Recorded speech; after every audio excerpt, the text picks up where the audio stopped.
Hollywood তারকাদের ব্যক্তিগত জীবনে কৌতূহল কখনো শেষ হয় না। এবার সেই কৌতূহল নতুন দিক পেয়েছে যখন অভিনেত্রী ডাকোটা জনসন ও সঙ্গীতশিল্পী রোল মডেল খ্যাত টাকার পিলসবারিকে একসঙ্গে দেখা গেছে। সম্প্রতি বন্ধুদের সঙ্গে একটি ক্যান্ডেল লাইট ডিনারে অংশ নেন তারা। তাদের উপস্থিতি সামাজিক যোগাযোগ মাধ্যমে ভাইরাল হয়েছে। প্রকাশিত ছবিতে দুজনকে ঘনিষ্ঠভাবে বসে থাকতে দেখা যায়। ছবিগুলো ছড়িয়ে পড়ার সঙ্গে সঙ্গে শুরু হয়েছে নানা জল্পনা, যা নতুন প্রেমের সম্ভাবনার দিকে ইঙ্গিত দেয়। এক সূত্রের বক্তব্য অনুযায়ী নৈশভোজের সময় ডাকোটা ও টাকার আরও ঘনিষ্ঠ হয়ে ওঠেন, যদিও দুজনই এখনো প্রকাশ্যে কোনো মন্তব্য করেননি। তবে সূত্রটির এই তথ্য সম্পর্কের সম্ভাবনাকে আরও উস্কে দিয়েছে। ডাকোটা জনসনের সাম্প্রতিক অতীতও এই গুঞ্জনকে প্রভাবিত করছে।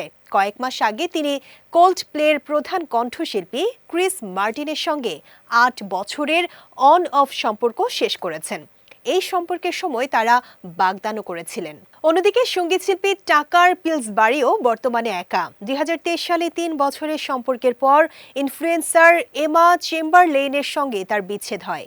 এমন অবস্থায় ভক্তদের মধ্যে তীব্র কৌতূহল, এই দুই তারকার সম্পর্ক কি সত্যি নতুন প্রেমের দিকে এগোচ্ছে নাকি কেবল বন্ধুত্বের সীমার মধ্যে।